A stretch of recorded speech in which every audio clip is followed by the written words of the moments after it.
Okay, so we have more stuff to get into. So there's this clip from Argentina, from Milei, that has just resurfaced, and he's criticizing the left, which is always fantastic. So let us get into this.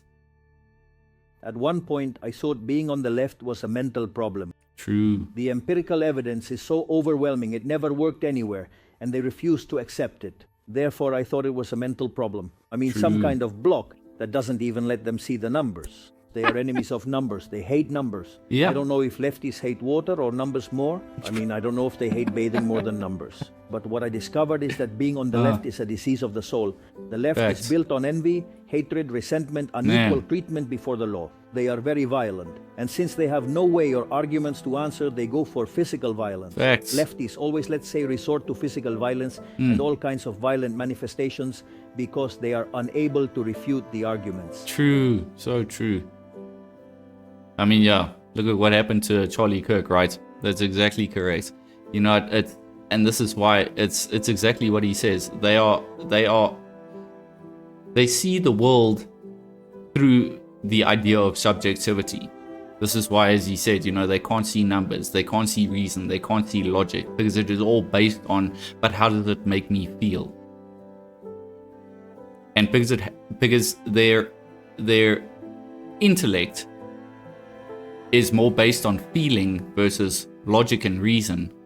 It's that they're more concerned with, because it makes me feel bad, this thing, or because it makes me feel good, this thing, whatever this thing is. Therefore, I'm going to be dictated to by my feelings instead of actual objectivity, instead of actual objective truth. And that's exactly how the left operates. This is why it's a feeble ideology, and it always causes chaos because it incites violence. And it answers that by saying, no, it's because you're the violent one. You're the one that's doing the terrible things. And because you're the one that's doing the terrible things according to my subjective reasoning, I'm going to go ahead and do some terrible things to you because I've got the moral high ground in my limited, deceptive, delusional ideology. Because you're the bad guy. You're the Nazi. You're the fascist. In the meantime, objectively, all the evidence adds up to they're the ones that are actually the fascists. They're the actual ones that are the Nazis. They're the ones that are doing the crazy things. But they can't see it, and that's why the only thing that they can do, and the only thing they ever do, is simply double down. So here's another one. Trump's January withdrawals from 66 UN agencies resurface amid funding crisis. On January the 7th, 2026, Trump issues a memorandum directing US agencies to exit 66 international organizations, good, including 31 good UN entities like UN Women, for what? UN Habitat, some freaking climate change BS again, and the UN Human Rights Council. Yeah, exactly. Plus others, such as the UNFCCC, and the IPCC. Officials cited wasted taxpayer dollars, so true, on globalist, it's so true, based, and programs undermining UN sovereignty, with Secretary Rubius calling them redundant and mismanaged, as the UN's top donor at 22% of its budget faces arrears of $2 billion. Supporters hail the America First move, while critics fear it isolates the US from global influence. Man, and I agree with the America First mentality, but it cannot be America only. Because geopolitically, you have to protect your allies. And once again, allies is a two-way street. I think it's wrong that, all the wishy-washy European countries, just left America high and dry. the Iranian situation that's currently happening now is a prime example. They could have helped. They chose not to. And I understand they chose not to because they don't want to look bad in front of their Muslim voters, which they're attempting to stream into their countries. And so in that regard, I do understand what the US is doing, and I think it is the right move. But also, at the end of the day, it cannot be America first, cannot be America only. Geopolitically, it doesn't make sense. You've got allies around the world that you need to concern yourself with, but it's a two-way street. The allies that you concern yourself with also need to concern themselves with you. So what is this? President Trump moved to withdraw the US from UN Habitat, UN Women. Okay, so it's basically all of those. And dozens of other UN-linked groups arguing that they fail to protect US interests and shouldn't receive any taxpayer funding. And that, of course, I 100% agree with that, so let's get into this.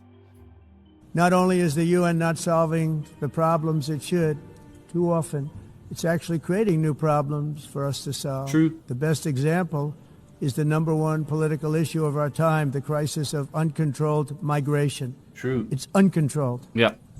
Your countries are being ruined. They are.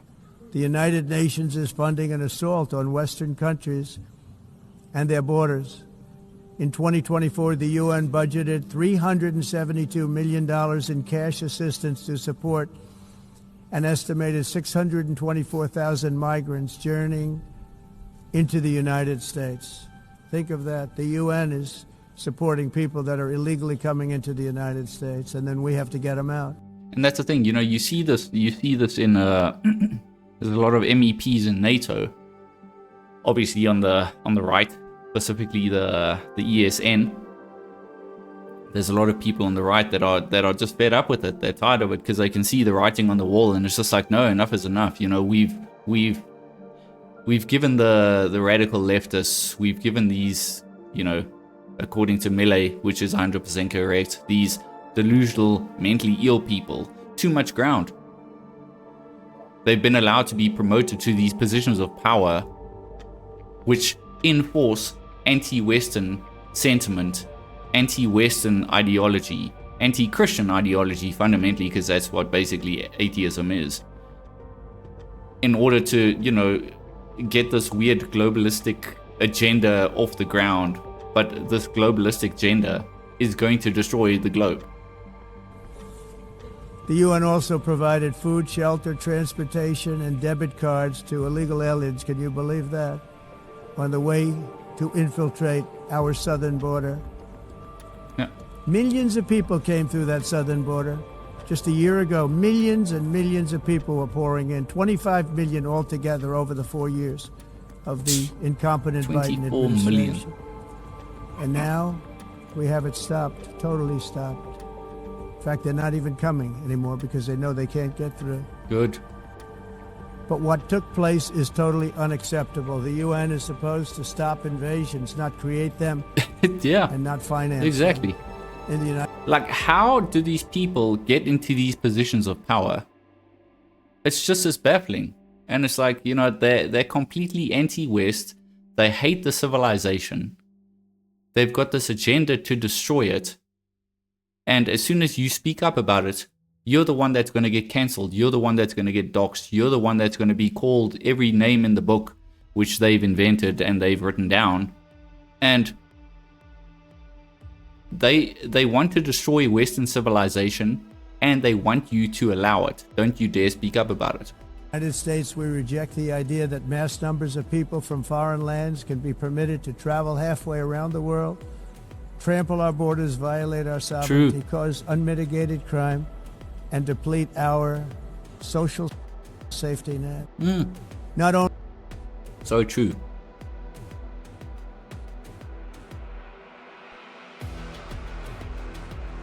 The UN is a joke and the US shouldn't give it one penny. Yeah. UN Secretary General Antonio Guterres warns the organization faces collapse without continued US funding. Good. Which contributes roughly $2.2 billion to its core budget. 100%. The Secretary General has, as you know, repeatedly made clear the problem both of non-payment of Jews by member states, and and this is where I can 100% agree with the sentiment of America First. You know, it's they give 2.2 billion to the UN to keep the budget going, and what do? They do hardly anything. I mean, I can guarantee you they don't give close to that money if they had to separate all the countries and to see which country gives the most. It would be obviously the US by far. And it's also, why would you fund an organization that is hell-bent on the destruction of Western civilization? That doesn't make sense. Why would you fund an organization like the UN, which is full of leftist agenda, and all the people that are speaking out in the UN about the leftist agenda, they're all the people on the political right, all the conservatives who are concerned about what they're doing, the leftists, and how the leftist agenda is crippling the society. So yeah, I think it's 100% correct. You have to stop funding these people that are antithetical to the civilization that they got brought up in. And a lot of them haven't even been brought up in that civilization. They've been put in positions of power because they fit the message. The related problem of the UN being forced to repay member states for budget expenses that it does not, budget money that it does not spend, so those two factors have put us on an unsustainable trajectory. Good. Although more than 150 member states paid their dues last year, we ended 2025 with a record $1.56 billion in outstanding dues, which is more than double that of the previous year. Excellent. So unless either the payments come in or we're not compelled to spend, to return the monies that we are not able to spend because we didn't receive the budget, unless one of those two things happen, we face a real danger of running out of money. Good. You must run out of money. Close down.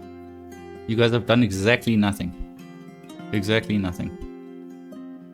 Okay, so it's basically all withdrawing from the major global platforms like the UN could isolate the US and weaken its influence. Decisions like this need serious global consideration, not just political messaging.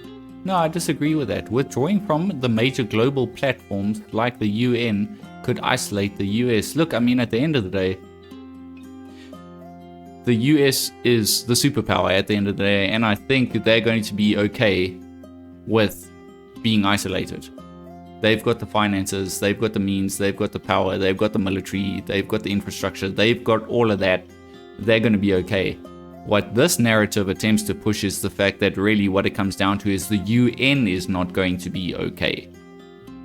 And now they're attempting to spin doctor the story to make out, well, you know, America's also going to suffer. No, not really.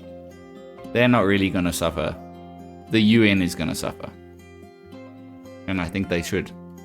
The UN keeps promising to collapse, but never does. No. Well, let's hope this is the final thing that does cause him to collapse, because they've absolutely just wrecked Europe. They're just terrible. And yes, some more sissy boy sentiment.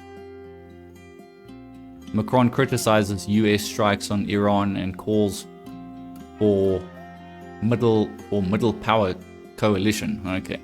On April the 3rd, during state visit to South Korea, Macron spoke out against US military actions in the 6-week-old war again, there you go, with Iran, which started February 28th with strikes killing Supreme Leader Ali Khamenei and that's good. Paste. And hitting nuclear sites.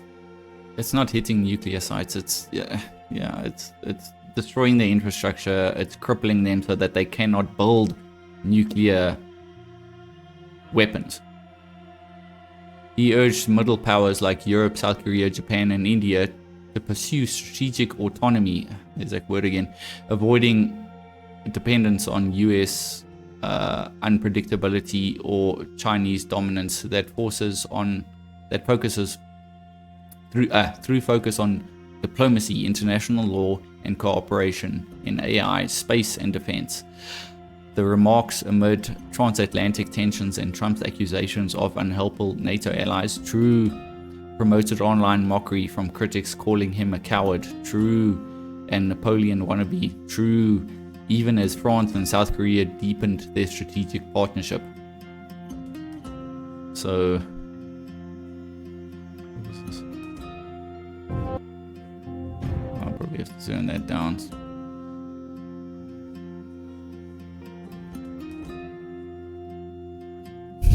So, yeah, all right. Okay, so he doesn't address. Let's listen to the man. I say man. Iran is a very bad regime. Lie. No discussion about that. I disagree with them on a lot of topics. Yeah. But I don't believe that we will fix the situation just by bombings or by military operations. I'm just going to start it again so we can hear it. Iran is a very bad regime. No discussion about that. So wait for I the disagree with them of course, on a lot of topics. But I don't believe that we will fix the situation just by bombings or by military operations. Look at what happened with this type of operation in Iraq, in Afghanistan, in Libya. Such a cope. We never delivered. Never. Even after 20 years. So you have to respect the sovereignty of people. Yeah, if people there's want that to word change sovereignty regime, again. they want to react, step up, they can do so. No, that's the thing. Iran is a very these bad people, they continually use this whole idea of sovereignty. You know, we've got it here in South Africa as well. This damn fly. They've also got this idea of sovereignty, which basically what the leftists, what the extremists, what the Marxists, what the socialists, whatever you want to call them, they've continually they use the idea of sovereignty as an excuse for them doing whatever they want to the people in the country. You've got the same situation in Iran. These cucks hide behind the defense of, oh no, but they've got their own sovereignty. They're allowed to do whatever they want in their country. Yet, when it comes to the human rights violations, they hide behind the idea of sovereignty. And they use that as an excuse of, no, but it's our country. We can do what we want. We can do terrible things to our citizens in our countries, and you're not allowed to intervene. And what do you say to that? What are you supposed to say to that? I mean, if the mentality is, okay, well, look at Nigeria as well, great example. It's Christians get killed en masse, nobody does anything because we have to respect sovereignty. Look at what's happening in South Africa. You've got farm murders, you've got rampant crime just in general, but you've also got targeted crime against white South Africans.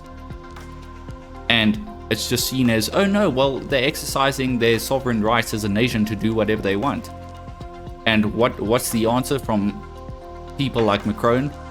No, we must allow it because they're exercising their sovereign rights. It's just a continual cycle of, we can't do anything because the only political arrow in our quiver is we've got diplomacy. If they refuse to stop doing the bad things that they're doing to, first of all, the world secondly, let's say the world, in the Iranian case, because the IRGC they're just a bunch of terrorists and they just do terrible things, as we know. And the first case is obviously to their own people. Diplomacy doesn't work. It hasn't worked. The Iranian regime has been doing terrible things for 40 something years? Close to 50, I think. Like, when are we going to start realizing that diplomacy doesn't work? They have to be taken out.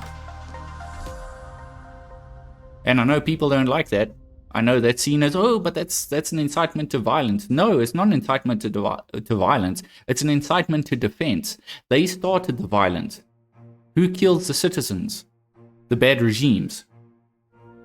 Who drops bombs in other countries? The US, you would know. They happened. Who drops the bombs in UK? Who does the terror attacks in the UK, in Europe? Who's got the rape gangs? It's the bad guys. If you can't reason with the bad guys through diplomacy, and you've tried, what other choice is there but that other thing that people don't like talking about? No, it's coming to the point where, we need to stop being afraid of just calling a spade because people don't like it. At the end of the day, tell with what people like, because it's getting ridiculous. They would rather have us go according to their agenda. They've made up the rules.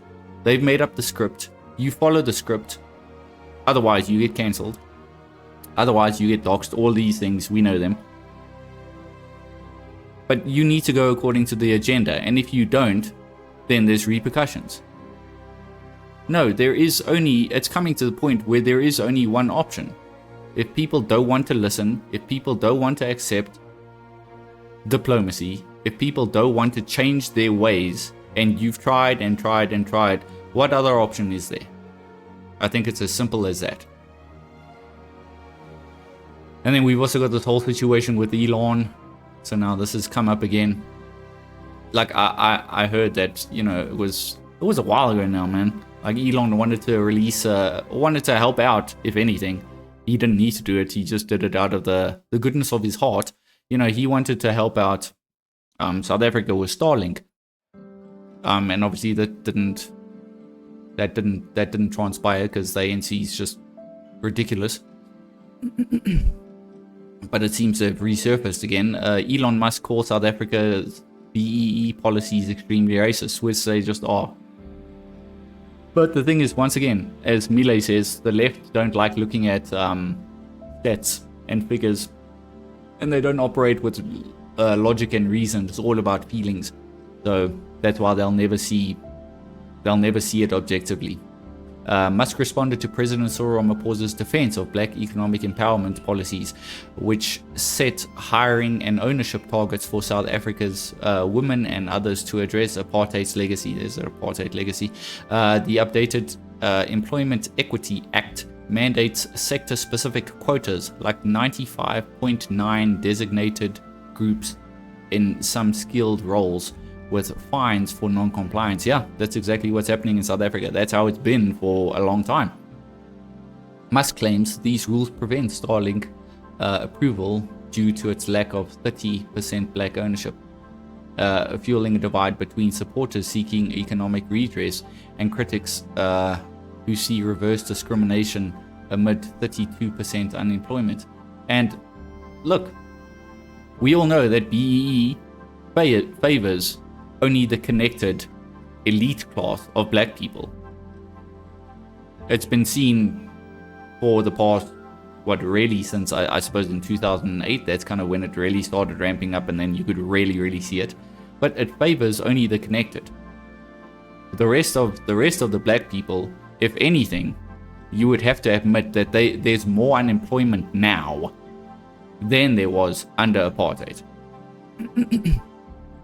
And then we've obviously got the online trolls, who are attempting to push the agenda and attempting to spin doctor the whole story. This is how Elon Musk was raised in the apartheid South Africa. First of all, that's not Elon Musk. Second of all, how do we know this photo is real? Third of all, you know what I call that? I call that at least that lady's working, right? At least she's got a job. Whether I agree with the whole idea of this photo, no, not necessarily. I don't agree with it. It's not the best, but I also call that employment. And so this is how they continually attempt to spin the whole story of, so what Elon Musk is basically saying, he wants this to happen. It's such a devious way of doing everything, but that's how they operate. Mind you, this didn't happen 100 years ago. White people who did this are probably still alive and well, and it's the way that they use the whole messaging. And once again, it's just a smear campaign, and they purposely take stuff out of context to make it so like white man bad, white man always done terrible things. Just look at apartheid. Who were the people that killed the blacks? It was the blacks. Overwhelmingly more black people were killed by blacks than whites were. You can check it out. It's true. What's this? South Africa is among the most anti-white countries in the world. Racists. True. South African President Cyril Ramaphosa says that the country will not abandon its DEI policies. Of course not. It doubles down, if anything, known as Black Economic Empowerment. Those who say BEE and affirmative action must stop are just ... Okay, so it's gonna say, yeah, we're racist, we're anti-progress and all that kind of stuff. South Africa will not abandon race-based economic policies, President confirms. And that's the thing. This is why it's socialist. This is why it's fundamentally leftism, Marxism, all that kind of stuff. When there's any opposition to them, what do? They just simply double down. They'll double down until they hit Chinatown. And it's crazy. Okay, so here's Elon Musk about it. I think I've seen this before. This is kind of an older one. Elon Musk did not get a license to operate Starlink. Yeah, what a shame. Despite being born in South Africa, because he is not black. Facts. South Africa currently has 140, I think it's like 145 now, racist laws. Yeah. What Nelson Mandela, who was a great man, proposed was that he wasn't really all races should be on an equal footing in South Africa. That's the right thing to do, not to replace one set of racist laws with another set of racist laws, which is utterly wrong and improper. That's the deal, that all races should be treated equally, and there should be no preference given to one or the other. Whereas there are now 140 laws in South Africa that give that basically give strong preference to if you're a black South African, and not otherwise. And so now I'm in this absurd situation where I was born in South Africa but cannot get a license to operate in Starlink because I'm not black. Yeah, like how much would Starlink actually benefit South Africa? Immensely. But also, I suppose it's also that whole idea of, communism's always got this idea of they don't want information.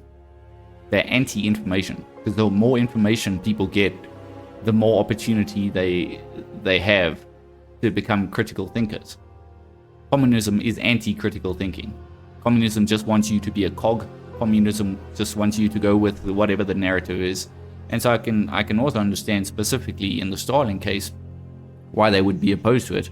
Regardless of, how much it can help South Africa, regardless of the good it can do, it's anti the regime. It's anti the propaganda, it's anti the agenda, it's anti the message. So no, we don't want that, because otherwise people are going to be informed and we're potentially going to, lose power. So I suppose, yes, it's not a surprise. Of course this would happen, because it happens all the time and it's happened throughout history.